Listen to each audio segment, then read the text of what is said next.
الحمد لله رب العالمين والصلاة والسلام على أشرف المرسلين سيد الأولين والآخرين الله العظيم.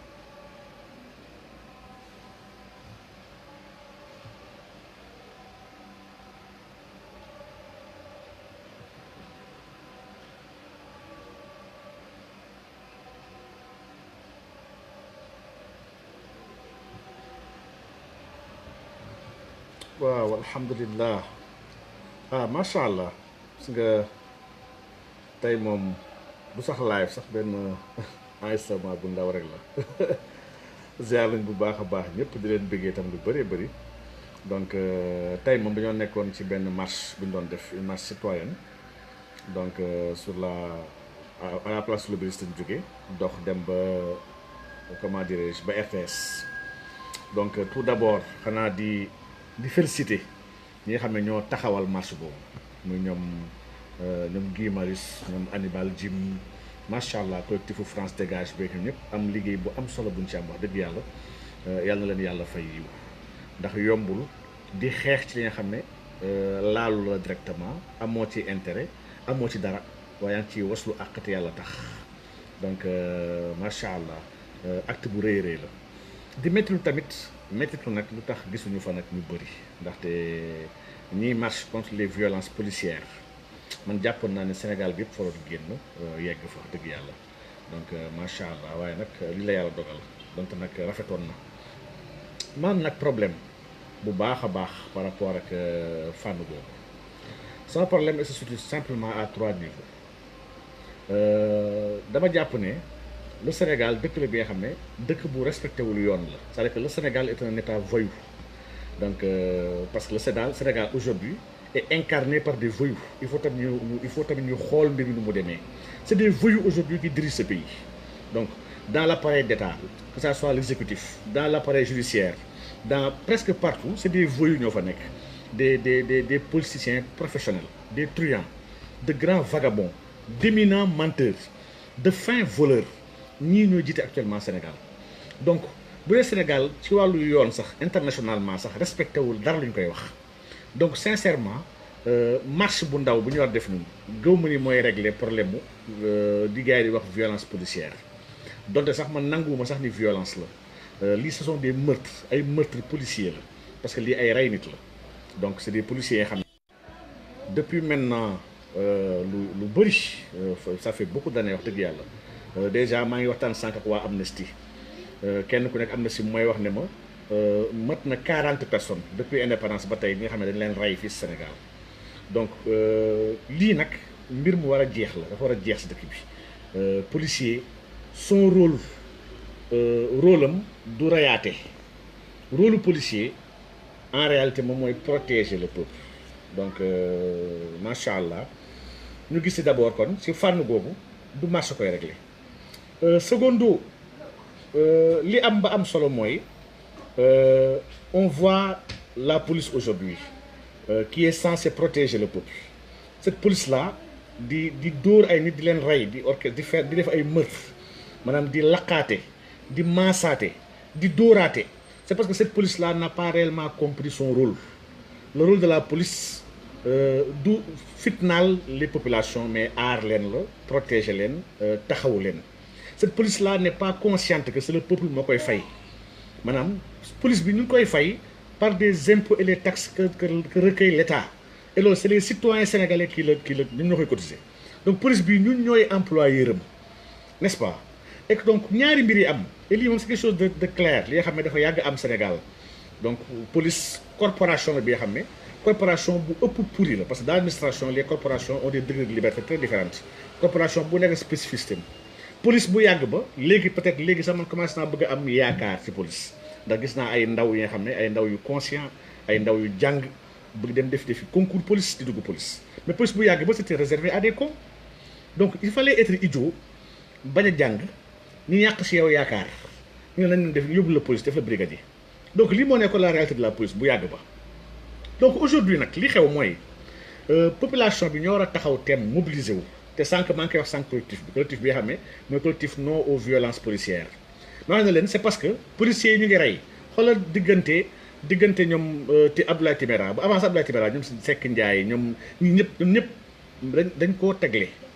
dañ ko tegle maanaam mars avril mai juin yëpp am nañu ñu rey bu góor bëri bii nag dafa am lu ko waral mooy que musuñu fi rey ñun policier Sénégal c'est que musul am moo tax ils se permettent de faire du n'importe quoi en contrepartie qu'est-ce qu'il y a l'État du Sénégal musul sanctionner un policier bu reyaate musuñu fi dégg déjà sur les 40 bavures policières yoo xam ne ay violence la même pas 10 ñoo joxe procès yeneen 30 yëpp c'est classé sans suite ki nga xam ne moo rey dañ ko jël affecté ko beneen dëkk ba pare fa la yem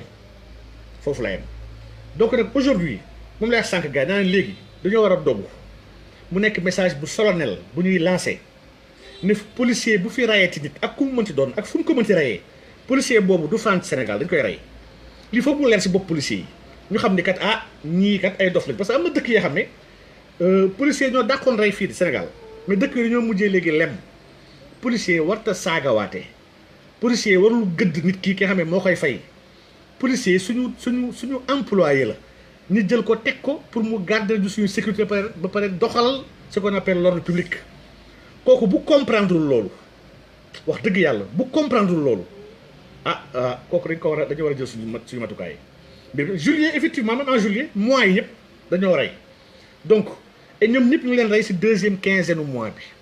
donc y a beaucoup de choses yoo xam ne gars yi xaat nañ ko ci wax nañ si lu bëree bëri dégg naa sax ñu wax ay sacrifice la mais loolu gëwuma ko dama gëm ni un policier bu ñu jox arme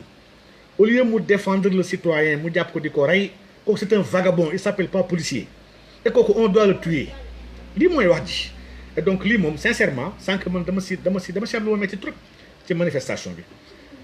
ndax gisuma déjà ñu bëri presque kenn génnul au-delà de ça ce sera encore comme d'habitude rek dañuy jàpp après casse après gars yi voilà bàyyi ñu waxee après suñu waxee dañu noppi le Sénégalais est trop passif il est trop passif et passivité boobu nag moo ñu nala lor il faut ñu jël sur responsabilité il faut ñu taxaw dëgg fi ñu war a taxaw il faut qu'on nous respecte parce que ñun tamit c'est pas pour rien ñun ñooy fay ay fonctionnaires yi fi nekk ñoo leen di fay que ça soit sama mbokk professeurs yeeg policiers yi waa administration douaniers yeeg ñëpp mais ils sont payés si xaalisu réew mi nag suñu xaalis ji réew mi ñun ñoo ko moom léegi bu dee policiers yi te am na si benn cas xaw ma Seck Ndiaye la xaw ma kan la ci ndeysaan cas bi benn libanais la jotal benn libanais bu mu joteel moo tax policiers yi jàpp ko di ko maas xaw ma di ko dóor ba mu dee pourtant libanais yooyu nekk fii suñu réew respecté wuñu sax ñaata entreprise nga xam Liban bi nga xam ne sénégalais ko moom y en a pas ñaata libanais nga xam fii Sénégal yu fi andi ubbi ay fabrique moo xam ay lekk la si lekk la ñuy nekk ak si lu mën doon mais y en a à gogo ñaata libanais ngeen xam ñu dëkk si biir sénégalais yi les libanais bëgguñu jaxasoog sénégalais parce que respecté ñu sénégalais yi jàppale ñu leen ay nit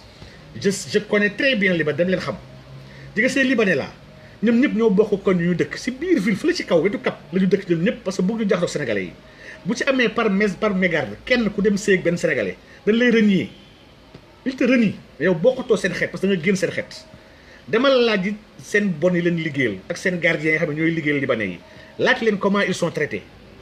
on les traite très mal dañ leen di comme ay mala leen def donc il faut tamit ñu jug suñu bopp il faut ñu on doit imposer le respect wax naa ko sànq Guy Marius wax naa ko ñoom Adibal wax naa ko ñoom Karim wax naa ko gaa yëpp nañu dogg ñu ñëpp nañu doggu taxaw bu kenn deewatee ci réew mi te fekk policier ko dóor bal moo ko rey bu kenn deewatee nañ jël suñu matukaay kooku rey ko nañ fexe ba kooku du fanaan fii Sénégal di nga lii bu ñu ko defee benn yoon ñaari yoon wallahi azim policier du fay doomu aadama mais lan mooy yoonu sax dem manifestation bi xam ne nit yi amuñu arme ils sont pas armés nga yor ay bal vrai dem pour yóbbu ko pour dóor doomu aadama yi non trop c'est trop nag il faut ñu wax dëgg cette police là elle pue la corruption c'est une police bi nga xam ne sincèrement man je n'ai aucun respect en tout cas pour cette institution là dëggantaan awma respect parce que honoré wuñu ils nous honorent pas ailleurs dañuy dem yeneen dëkk demal en France demal yeneen dëkk demal dëkk yu civilisé mais da ngay ñëw fekk policier bu respectueux policier bi nga xam ne yarul sax arme day wax ak yow correctement daf lay nuyu waxtaan ak yow parce que xam na ni kii kat kilifa la kii moo may fay c'est que Sénégal lañu foofu dañoo war a aspirer à cela nous sommes trop passifs di nga doyen mu ngi koy wax léegi sax ñoom Nassirou ñu koy wax léegi ñoom Iba Kouma Guèye san doyen ñu lay ziar bu baax kanaan Sow ñoom Faa Diallo ziar naa leen bu baax a baax a baax soxna Sali soxna Sali nag waaw moom gaynde la gaynde dëgg ngoog macha allah ñu leen di nuyu leen ziar amoon am lu ma métti rek wax dëgg yàlla gis nga daal comment on gère ñun fii la sécurité dans ce pays là. J'avais promis déjà un live sur la sécurité que je vais faire semaine bi incha allah xam naa week-end bi sur la sécurité parce qu'on a beaucoup d'informations par rapport à ce qui se fait à ce qui se passe surtout dans ce pays là à nos services de sécurité les services de renseignement qui sont quasi inexistantes donc par rapport à la diplomatie économique surtout à la diplomatie voilà donc nañ ci waxtaan xam naa def si live bu am solo incha allah donc ñoom Pape Sarr ak ñëpp mais ñuy rey dañoo bëri et il est inconcevable pour un policier qui est censé protéger une personne bu jàpp ko di ko rey donc mooy li ma yàgg a wax rek dañoo reyagul policier te loolu il le faut di nga révolution nag di nga yonent bi salaay salaam yonent bi mooy jëmmi jàmm yonent bi bañ na ko sax islam diine bu mu andi ma tudd islam ñun suñu nuyoo asalaamualeykum la maanaam ñun jàmm rek la ñu bëgg waaye bañ jàppee jullit leen xoxotal leen rey ñoo jël seen ay arme taxaw jaamaarloo ak ñu leen di rey nag wax dëgg yàlla ndax nag mbir mi nag lii sauver sa bopp la li ñu def ñoom Pape Sarr yi def ko ñoom Seck Ndiaye def ko ñoom Abdoulaye Timéra ñëpp jàpp leen rey leen innocemment ay xale yu ndaw yoo xam ne qui avaient l'avenir devant eux man ñu bëri ñu ma gis ne waxuñu si intéressé leen parce que amuñu ku leen dañoo reyuñu kenn seen njaboot moo tax donc lu leen dal ñoom mën na dal ñun suñu ay njaboot mën nañu dal ñun suñu bopp sax ndax dans ce pays là nous ne sommes pas en sécurité il faut le dire nous ne sommes pas en sécurité cette police là à l'instar de beaucoup d'autres corps c'est des gens yoo xam ne sincèrement qui n'ont pas l'amour du métier ñoo fa nekk j'en connais beaucoup ñoo xam ne mosuñu rêvé nekk policier conjoncture moo leen jàpp ñu toog amuñu liggéey ñi dem dugg police donc si nga désamour boobu nga am par rapport à ta profession par rapport à ton corps moo lay yóbbee doo liggéey correctement sa liggéey lii ak actuellement dafa dal ay policiers waaye yemu si ñoom dafa dal ay magistrats dal fi ay médecins yoo xam ne ñëpp dañoo dugg ci métier bi nga xam ne sincèrement utum xaalis rek nañ ci nekk waaye bëgguñu ko ils le font très mal mais nag ci police moom donc wax dëgg yàlla nag war nañu bàyyi xel bu baax a baax donc war nañu bàyyi xel bu baax a baax ku ñuy rey Sayer Ba li wax dëgg la kay légitime défense wareef la donc quelqu'un qui fait mal son travail a besoin d'un contrepoids yéen nii ba ci parce que man violence policière pour man du rey kese li ñu doon xeex tey du violence loolu c'est des meurtres policiers mais violence mooy nga dem police fekk un agent un brigadier bu tekkiwul dara un vaurien bi nga xam ne c'est un société bi sax soxlawu ko mu toog si biir poste bi nga ñëw dugg di ko nuyu mu fas kanam ñàngal la du la fay nga wax moom mu gëdd la ni la dégage mais lii c'est une violence verbale mais loolu c'est pas normal un agent de l'administration ñëw nit ki taxaw sa kanam nga koy fontoo di ko yuuxu wala nga koy gëdd lii mooy laay woowee violence policière il dañ ko war a xeex si dëkk bi il faut que dëkk bi nit ñi fi nekk di liggéey dans l'administration sénégalaise embauché par l'État du Sénégal que nous tous ñun ñëpp ñun ñooy l'État du Sénégal que kooku xam ni ñun ñoo ko employé primo secondo mu xam ni il y a des fii ñëpp nous sommes tous égaux devant la loi mënul permettre policier nekk au-dessus de notre personne et pourtant il s'est avéré que policiers yi li ñu fi def yëpp ci dëkk bi on n'a jamais puni un policier ba ci le gars bu mujjee wax kooku nekkoon université rey étudiant bi dañ ko affecté benn dëkk en affectant cette personne là en affectant cette personne wax dëgg yàlla yaa ngi affecté un mal dans une autre région bi xam ne mun kooku dafay defaat les mêmes comportements maanaam on n'a pas réglé la situation non Pape Sarr kay laay sekk Pape Sarr kay li ñu koy c'est grave dañ ko ne di ko masse yow mbokkam bi nekk bi mu bokkal bu dem si salle d'audience bi dafa fekk ay butéelu diluant ay fil pour masse mais enquête policière lu ci yoonu diluant lu ci yoonu ay fil électrique pour massaate ba pare amul sax extincteur pour fay safara extincteur sax amul bâtiment public de l'État les normes de sécurité et d'hygiène yoo xam ne état Sénégal daf mais quand même c'est du n'importe quoi c'est du grand n'importe quoi dans ce pays donc il faut oser le dire bu ñu naxante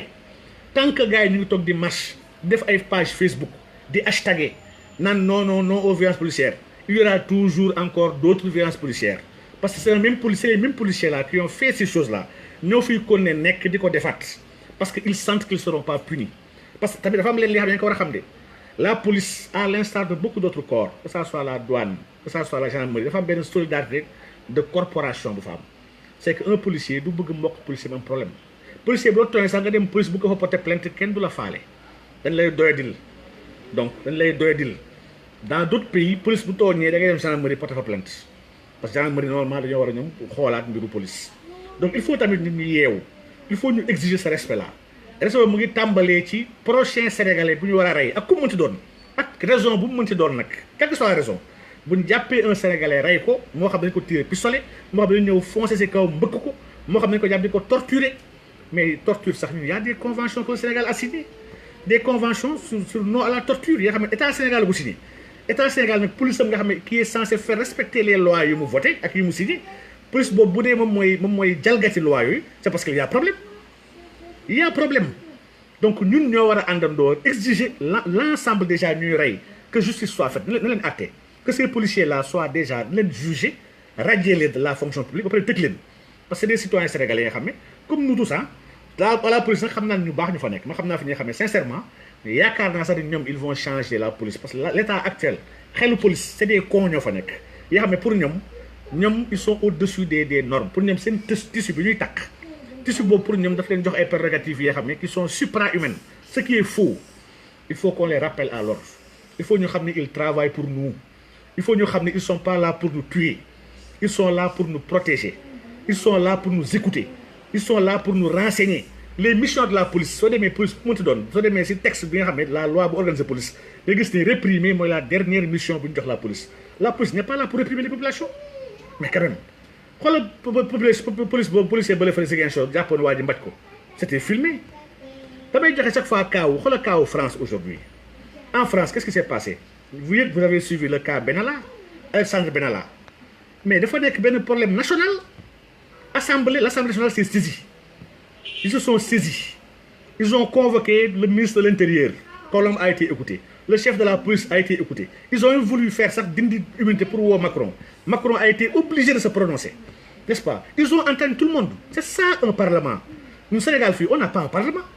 ñan ñoo fi nekk pas Moustapha Niasse mais c'est une personne non vertueuse sincèrement amul vertu dans contre-valeur la moom dans le Sénégal ñan ñoo fa nekk mais c'est des ay golo ñoo fa gën a bëri assemblée ay golo kese fa ne assemblée yi fekk si ay député matuñu 10 députés matul 10 députés ñi nga xam ne la preuve sax ñun nii ku ma laajoon fii ci yéen ñaata député nga xam c'était ma 30 députés yoo xam seen tur sincèrement ñu bëri fii xamuñu ko mais on n'a pas de parlementaire ban dëkk nga gis législature bi nga xam ne police rey na benn rey ñaar rey ñett rey ñeent rey juróom benn te y a pas de commission parlementaire les députés ne se sont pas saisis on n'a pas convoqué le ministre de l'Intérieur on n'a pas convoqué le directeur de la Sûreté nationale on n'a convoqué personne mais il y a problème dëkk bi y a problème et c'est toutes ces institutions là ji nga moo tax ma ne c'est une benn caste la de malfrats de truands de voleurs d'experts en mensonges ñii nii ñëpp ñoo àndandoo actuellement di jiite Sénégal lii mooy problème mu Sénégal c'est ça li nga wax la crise du Sénégal wax dëgg yàlla loolu mooy crise du Sénégal yàlla na yàlla dimbali oui Cheikh Ndiaye gis nga c'est parce que dans ce pays là la France lu ñu ko mënti xas mais la France dëkk la bi nga xam ne yow dafa seen population yi les Français sont respectés un policier ñamul jàpp un citoyen français di ko def yenn mbir yi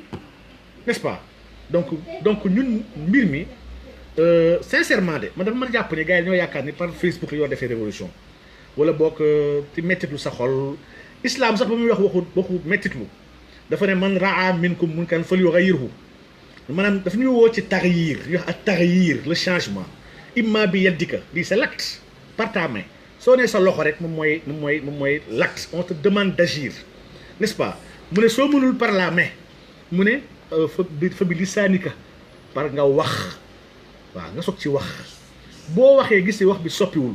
mu ne wa fii qalbika nag nga toog dem nag nga métti lu ko sa xol mu ne wa zalika ad'aful iman donc ñun yonent bi sallallahu alayhi wasallam moo ñu woo suñu gisee injustice ñu war a taxaw jéem cee wax jéem ci def pour dindi ko Sénégal te ji nga lii nii nag wax du ko dindi dafay tàmbali si suñu wootee ne gars yi kaay la ñu def marche ñu mettitu nangam ñëpp génn ñëw sànq Mass mu ngi koy wax un rappeur wala sax maa ngi Mass Karim Xurum Xaq mu ngi fàttali Baye Fall boobu gars yi jàppoon ci jamono si Abdou Lahad yóbbu ko 100 mètres Baye Fall yëpp dajaloo ñëw taxaw sitting buntu 100 mètres pour ñu bàyyi seen frère c'est que ñun dafa am ce qu'on appelle la solidarité nationale la nation sénégalaise c'est que ñun dafa mel ni une nation sénégalaise la ñu amul maanaam ñun ndeysaan y a pas de solidarité nationale fii gars yi jom collectif la gars yi amul ñu am nañ jom individuel maanaam ñun benn ku nekk si ñun mën na jug dem def lu rëy rëy si jomam mais jom collectif amuñu xoolal temps yi affaire France fàqmaan yooyu nekkoon ni bëggoon déguerpir mais tout le peuple français ñoo jugoon dañoo jug ne non non ñu bàyyi gars yi gendarme bi leen yëkkati gars yi ñëwaat toogaat fa pour dire que ñun fii dañoo manqué benn élan national benn élan bi nga xam ne de nationaliste te lii nag pour man début la lenn la li nga xam ne dafa war a moo war a booster gars yi ñoo xam ne kat ñun dañoo nekk suñu dëkk bii la ñu am yàlla fu ñu nattu amuñu yenn nationalité boo am na yenn nationalité dañu fi jóge dem mais ñun Sénégal dañu am Sénégal bii nag ñu am dañ ko war a doxal ci yoon dafa war a tegu ci yoon que nous tous soyons sur le même pied d'égalité le policier ak le civil ñoo yem képp bu amee ku tane sax le civil moo tane le policier ndax le civil moo ko employé moo koy fay donc rey moom en toute impunité ñu jël la affecté la nga kon ne am sa salaire di dund sa dund kenn def la dara lii ñun ñoo war a dañal loolu waruñu xaar état ci loolu on n'a pas besoin de l'état pour ça c'est à nous de le régler et loolu moom sincèrement je le dis tey fii ci biir fii te wallahi azim loolu nañ ci dox pour dajale si ñëpp ci loolu que dik woo ñoog ñëpp c'est la même chose pour nous que le prochain policier bu am envie rey un citoyen sénégalais bu grand comme petit homme comme femme se le tienne pour dit na xam ne su ko reyee billaahi dañ ko rey loolu dafa war a nekk lu leer donc su leeree seen bopp yi rek parce que ñun dañoo am droit di manifester ci dëkk bi dafa am fi bëri neexuñu Sénégal mooy dëkk bi nga xam ne soo xoolee secteurs yi presque tous les secteurs ont un problème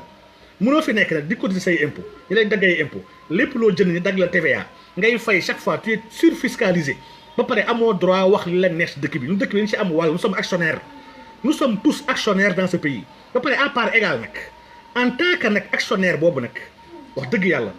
dañoo war di wax ci dëkk bi suñu amee lu ñu métti dañuy génn manifester te on n'a pas besoin ñun d'autorisation de l'État du Sénégal pour manifester dañuy yëglu ba pare génn dox parce que constitution moo ñu ko may donc lii moom mooy loolu daal mooy loolu n'est-ce pas sëñ Ababacar Sayer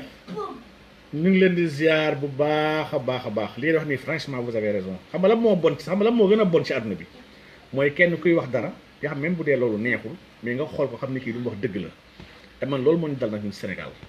man damay xool lu bëri yu fi xew sincèrement li gars yi di wax dëgg la li ngeen wax dëgg la vous avez raison dëkk bii nii en fin de compte day mel dafa mérité son sort parce que policiers yi ma gis billahi ils sont pas prêts pour laisser tomber ñu ngi dem ci échéance électorale 2019 lañ jëm 2019 Macky Sall moom xam na ni mënul gagner élection fii premier tour il le sait c'est que li may wax nii c'est pas quelque chose de nouveau donc defoon naa sax live di wane statistiques yu gars yi def c'est des enquêtes et des sondages qui ont été faits fii au Sénégal on sait que Macky Sall ne peut pas gagner les élections au premier tour aujourd'hui il a une trentaine de pourcent de l'électorat sénégalais maanaam 31% la am donc coow li mooy comment compte-t-il faire pour jéem a gagner donc ay élections xam leen bu baax ne Macky Sall va si lu mu yaakaar moom mu ngi yaakaar ci museler une classe politique ñu bëri mu corrompre leen ñu ànd ak moom muy benn jënd yenn sëriñ yu bëri ñi nga xam ne ñoom ñooy càgga yi rek sëriñ yi càgga yi c'est les prostituées si biir sëriñ yi mu jënd leen pour ñu ñëpp taxaw waxal seen taalibe yi wax pour moom ñetteel ba si force de l'ordre yi nga xam ne qui sont là pour les populations mu jël ko utiliser ko comme machine de guerre def ko ay chien de garde pour ñu protéger ko contre un peuple et loolu nous ne devons pas l'accepter donc bataille de force bi bataille interaction bi instant bii lay commencer que la police comprenne que les Sénégalais ñoo leen employé Macky Sall employé wu leen même ils sont des fonctionnaires de l'État du Sénégal pas des fonctionnaires de Macky Sall war nañ def bu baax a baax la part des choses entre l'État du Sénégal ak Macky Sall qui est momentanément un agent maanaam mindaanu État Sénégal la ñun ñoo koy fay jox ko ay prérogatives jox ko oto jox ko lu nooy lépp te mérité wu ko c'est un imbécile il faut ñu waxante mbir mi c'est un imbécile qui mérite pas faveur ak honneur ñu ko defal yépp moom ak ñu mu àndal nag laa wax donc aujourd'hui nous avons la malchance d'être gouvernés par des imbéciles lii mooy li la ñu yàlla teg c'est vrai que am nañ si pas responsabilité bu rëy ñun ñii ñëpp nag on a une pas responsabilité dans ça waaye nag mbir yi nag dara rien n'est figé yoon ci yàlla Moussa ba ko yàlla joxee Firawna c'est pas Firawna toogul ne non yàlla mooy joxe nguur quoi ndeysaan Firawna yàllaa ko jox nguur ndax alxuraan moo ne qulillahumma maalikal mulki tuutil mulka man tashaa alxuraan ko wax yàlla na ne man maay ki yor nguur te maay jox nguur ku ma neex waaye nag attention c'est pas une raison pour dire que non voilà yàlla jox nguur ko ne kooku moo ko jox nañ toog noppi non non pourtant yàlla moo yebal Moussa ne ko xeex ko ba mu xeex ko incha allah Muhammad sallallahu alayhi wasallam ba mu nekkee Makka Quraysh yàlla moo ko jox nguur Quraysh yëpp yàlla moo leen joxal seen nguur waaye non dafa jug jaamarloo parce que injustice la nous ne devons pas accepter l'injustice te aujourd'hui bokk na ci injustice aujourd'hui qu'un policier puisse tuer un citoyen sénégalais dans l'exercice de ses fonctions pour rester en toute impunité lii injustice la lii képp ku ci d'accord juboo képp ku ko bëgg tamit c'est parce que dañ ko deful sa mbokk rek wallahi waaw dañ ko deful sa mbokk rek mais alhamdulilah ñun nag man moom wax dëgg yàlla rey ñu sama benn mbokk yàgg naa ko wax bu ñu reyoon benn instant li yamatuma léegi sama mbokk dama yàggoon wax suñu reyee sama mbokk naa ko fayal sama bopp mais man léegi yamatuma samay mbokk léegi instant comme ils ont enchaîné pendant 4-5 mois chaque mois ñu rey benn xale bi xam ne avenir la woon Sénégal dafa investir ci xale yi parce que xale yi yëpp dañoo investir ci ñoom suñu ay impôts lañ jël di ko dagg leen jox suñu seen jox ay bourse leen fayal enseignants yi leen jàngal leen fayal ay livres mais xaalis bu ko dafa nax sax ñun dañoo yàq suñu xaalis boobu ñu yàq nag man lañ d'accord ñuy yàq suñu xaalis bu ñu rey suñuy xale yi ñooy suñu yaakaar ñoo war a defar suñu réew buñ leen mënul sàmm mais buñ leen rey bu dee police daf ñuy rey léegi kon ñun jihadistes yi may dégg waa Mijao parce que man je sais que ñu ngi Sénégal ñoom waa police Sénégal sax xam nañ ko mais pourquoi duñu jéem a dem lijjanti loolu pourquoi duñu lijjanti instant yi des cellules qui sont là qui sont en train de se tramer dans ce pays pourquoi duñu lijjanti espionnage bi ñuy subir instant yi de la France ak même de la Chine léegi fii au Sénégal ak États-Unis pourquoi duñu lijjanti loolu mais ils ont beaucoup de travail la police les kayit qui sont là jaaykatu yàmbaay sàcc gi ñuy yàq suñu xale yi prostitution bi cagatu gi mais ñoom am nañ liggéey pourquoi ñu bàyyi lu yëpp jàpp ay nit yi nga xam ne seen kaas mooy amuñu lu ñu lekk suñu restaurant amuñu lu ñu fayee jox leen suñu bourse ñu mën a jàng wala nangam ak nangam wala kat dëkk bi li fi xew dëgg du yoon lu tax ñuy rey ñooñu mais saa yi lii dañ ko war a régler on doit régler régime Macky Sall en un temps record li mu rey ci ay nit régime Abdoulaye nga xam ne double mandat defu ko mais c'est un fait qui est là li am diggante libéraux yi de 2000 à maintenant li am ci ay mort amul diggante 60 ak léegi n'est-ce pas mais fii on a un problème on a un grand problème donc parlementaire yoroon saisir mais ils doivent se saisir on attend une commission parlementaire une commission d'enquête bu war a convoquer le chef de la police woo le chef de la DSP la direction de la sécurité publique woo le ministre de l'intérieur si boobu woo le premier ministre ba pare woo les commissaires yi xam ne c'est ay éléments ñoo demoon sur le terrain mais on doit les entendre ba pare justice doit être rendue dañu war a condamner parce que meurtre mais si le code pénal yëpp day ko condamner le meurtre instant homicide bi ma ne qu'il soit volontaire ou non volontaire homicide dañ ko war a régler donc et lii ça a été volontaire parce que pour dissiper dem mission de maintien de l'ordre ak mission de règlement pour def régler loolu nga dem yóbbaale ay armes réelles taxaw si ay kanam étudiants xam ne personne n'est armé am ci kenn ku pistolet kooku bu dee ouvrir na le feu sur quelqu'un mais kooku boo ko tey waaye bu ñu naxante donc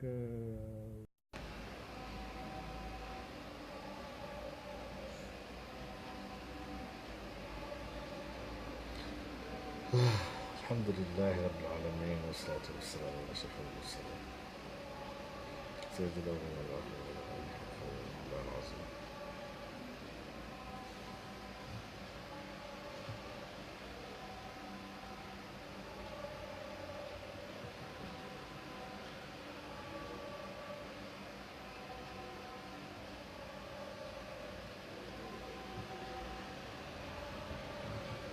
waaw alhamdulillah macha allah gis nga tey moom bu sax live sax benn enregistrement bu ndaw rek la ziar lañ bu baax a baax ñëpp di leen bëggee tam lu bëree bëri donc tey moom dañoo nekkoon ci benn marche bu ñu doon def une marche citoyenne donc sur à la place de l'Obélisque lañ jógee dox dem ba comment dirais-je ba RTS donc tout d'abord xanaa di féliciter ñi nga xam ne ñoo taxawal marche boobu muy ñoom Guy Marius ñoom Hannibal Djim macha allah collectifu France Dégage beek ñëpp am liggéey bu am solo buñ ci am wax dëgg yàlla yàlla na leen yàlla fay yiw ndax yombul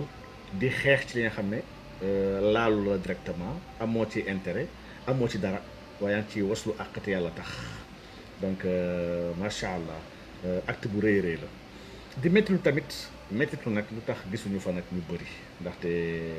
ñiy marche contre les violences policières man jàppoon naa ne Sénégal bi yëpp fa doon génn yegg fa dëgg yàlla donc macha allah waaye nag li la yàlla dogal donc nag rafetoon na man nag problème bu baax a baax par rapport ak fànn boobu sama problème se situe simplement à 3 niveaux dama jàpp ne le Sénégal dëkk la bi nga xam ne dëkk bu respecté wul yoon la c'est-à-dire que le Sénégal est un état voyou donc parce que le Sénégal aujourd'hui est incarné par des voyous. Il faut tamit ñu xool mbir mi nu mu demee. C'est des voyous aujourd'hui qui dirigent ce pays. Donc dans l'appareil d'État, que ça soit l'exécutif, dans l'appareil judiciaire, dans presque partout, c'est des voyous ñoo fa nekk. Des politiciens professionnels, des truands, de grands vagabonds, d'éminents menteurs, de fins voleurs ñii ñooy jiite actuellement Sénégal. Donc bu dee Sénégal ci wàllu yoon sax internationalement sax respecté wul dara lu ñu koy wax. Donc sincèrement marche bu ndaw bu ñu war def nii gëw ma ni mooy régler problème mu di gars yi di wax violence policière donte sax man nanguwuma sax ni violence la lii ce sont des meurtres ay meurtres policiers la parce que lii ay rey nit la donc c'est des policiers yoo xam ne depuis maintenant lu bëri ça fait beaucoup d'années wax dëgg yàlla déjà maa ngi waxtaan sànq ak waa Amnesty kenn ku nekk Amnesty mooy wax ne ma mat na 40 personnes depuis indépendance ba tey bi nga xam ne dañ leen rey fii Sénégal donc lii nag mbir mu war a jeex la dafa war a jeex si dëkk bi policier son rôle am du reyaate rôle policier en réalité moom mooy protéger le peuple donc macha allah ñu gis si d'abord kon si fànn googu du marché koy régler secondo li am ba am solo mooy on voit la police aujourd'hui qui est censée protéger le peuple cette police là di dóor ay nit di leen rey di def ay meurtre maanaam di laqaate di maasaate di dóoraate c'est parce que cette police là n'a pas réellement compris son rôle le rôle de la police du fitnaal les populations mais aar leen la protéger leen taxawu leen cette police là n'est pas consciente que c'est le peuple moo koy fay maanaam police bi ñu ngi koy fay par des impôts et les taxes que recueille l'État et loolu c'est les citoyens sénégalais qui ñun ñoo koy cotiser donc police bi ñun ñooy employeur am n'est-ce pas et que donc ñaari mbir yi am et lii moom c'est quelque chose de clair li nga xam ne dafa yàgg am Sénégal donc police corporation la bi nga xam ne corporation bu ëpp pourri la parce que dans l'administration les corporations ont des degrés de liberté très différentes corporation bu nekk spécificité police bu yàgg ba léegi peut-être léegi sax man commencé naa bëgg a am yaakaar ci police ndax gis naa ay ndaw yi nga xam ne ay ndaw yu conscient ay ndaw yu jàng bëgg dem defi concours police di dugg police mais police bu yàgg ba c'était réservé à des cons donc il fallait être idiot bañ a jàng ñu yàq ci yow yaakaar ñu ne lañ def yóbbu la police def la brigadier donc lii moo nekkoon la réalité de la police bu yàgg ba donc aujourd'hui nag li xew mooy population bi ñoo war a taxaw teem mobiliser wu te sànq maa ngi koy wax sànq collectif bi nga xam ne mooy collectif non aux violences policières maa ne leen c'est parce que policiers yi ñu ngi rey xoolal diggante ñoom te Abdoulaye Timéra ba avant Abdoulaye Timéra ñoom Seck Ndiaye ñoom ñëpp dañ koo tegle maanaam mars avril mai juin yëpp am nañu ñu rey gu góor bëri bii nag dafa am lu ko waral. waaw dafa mel ni sama saboteurs yi ñoo bàyyeegul ba tey de saboteur yaa ma bàyyeegul mais bon dafa mel ni waxtu julli sax bu ki jot donte ñun sax ñu ngi si julli ñun nax nu fi salaa ñu ngi si biir julli ndax li ñu nekkee ni lii julli la donc julli la ñu xam ne dañu war a taxaw ci li ñuy dimbali ñu mën a taxawee suñu diine chaque fois ñu wax ko te duñu téye duñu dagg di ko wax diine l'islam ci benn martaba ci benn baat moo ko dajale baat bi mooy laa ilaha illallah laa ilaha illallah nag mooy diine laa ilaha illallah ñaari baat la wala boog ñaari suubaat la laa ilaha nga xam ne dafa dàq maanaam nafyu la ak illallah nga xam ne dafa saxal moom isbaat la dafa am suñu góor gu baax bu ñuy wax Cheikh Ibrahim Mahmoud Diop yàlla na yàlla yokk ko leer dafa woon wax ne laa ilaha illallah nafa ma lam yakun wa asbata ma lam yazal mu ne laa ilaha illallah dàq na li nga xam ne mënta nekk te saxal na li nga xam ne moom mënta fàddu moom mënta ñàkk nekk donc kon diine bii kon basam mooy laa ilaha mooy commencement am il faut ñu dàq toutes les autres divinités maanaam dàq lépp lu dul yàlla maanaam foog ñu leeral doomu aadama yi seen diine lu mën a dimbali pour bañ a yàq seen diine la preuve yent bi saa ba mu ñëwee Madine balaa moo ñëw Madine ba mu nekkee Màkk ci fukki at yu mujj ci fukki atam yu njëkk yëpp benn jaamu yàlla wàccul ñu ngi nekkoon di jàng tawhid di ràññee lépp li nga xam ne mooy yàq seen diine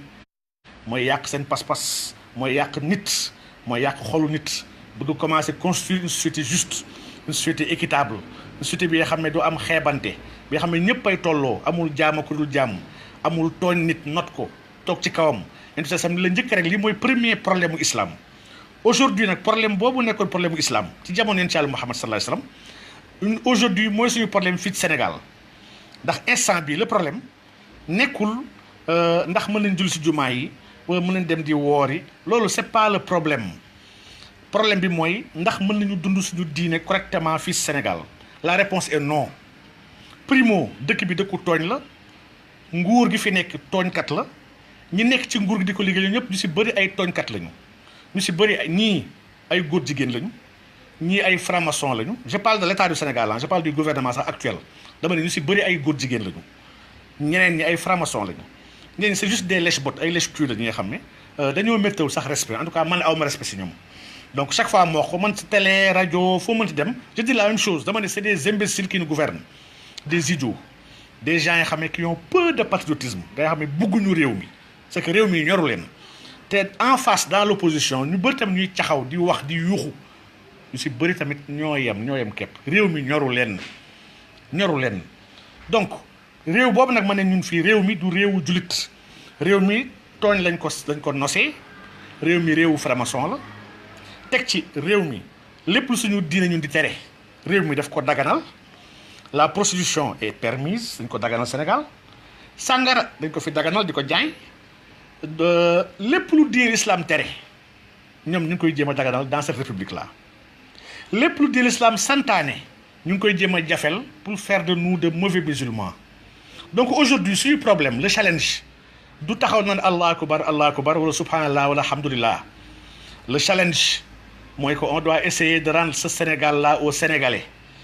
et de rendre ce Sénégal là